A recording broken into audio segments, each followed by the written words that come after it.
నమస్తే, మీరు చూస్తున్నారు వంశీ బ్లాగ్. ఈరోజు మనం శ్రీ కనకదుర్గమాత అయిన ఇంద్రకీలాద్రి పర్వతం దగ్గర ఉన్నాము. విజయవాడ ఇంద్రకీలాద్రి పర్వతం దగ్గర. ఇది కృష్ణానది స్నానాల ఘాటు.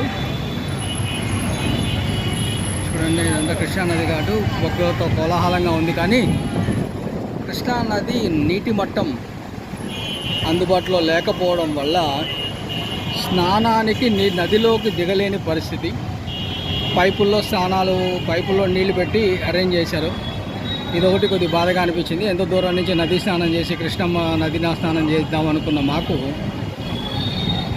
నదిలో సరైన నీటి మట్టం లేకపోవడము వల్ల పైపుల్లో నీళ్ళు ఏర్పాటు చేశారు. ఎలా అంటే తిరుమలలో మనం పాతాళగంగలో స్నానం చేసినట్టుగా.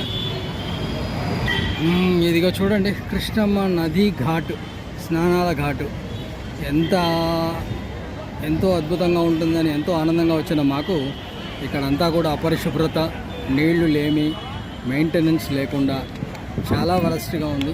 కృష్ణమ్మ నదీ ప్రవాహం చూడొచ్చు, చాలా నెమ్మదిగా ఉంది. ఇక్కడ ఒకప్పుడు నిత్యహారతి కోసం ఏర్పాటు చేసిన బోట్ ఇది. ప్రతిరోజు సాయంత్రం పూట కృష్ణమ్మకు హారతి ఇచ్చే విధంగా నాటి ప్రభుత్వంలో ఏర్పాటు చేసిన బోట్ ఇది. ఇప్పుడు అది ఆలనా పాలన లేకుండా అలా మూల పడిపోయినట్టుగా ఉంది. ఇక్కడ వ్యవస్థ చూస్తుంటే ప్రభుత్వ వైఫల్యం స్పష్టంగా కనపడుతుంది.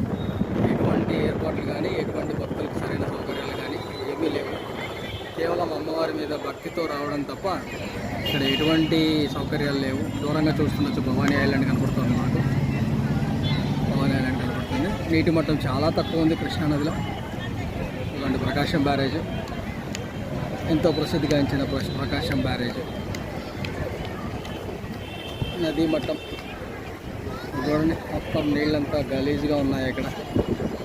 ఓకే, ఇది ఇప్పటి వరకు కృష్ణానది ఘాటు నుంచి వంశీ బ్లాగ్స్ నుంచి రిపోర్ట్. Thank you.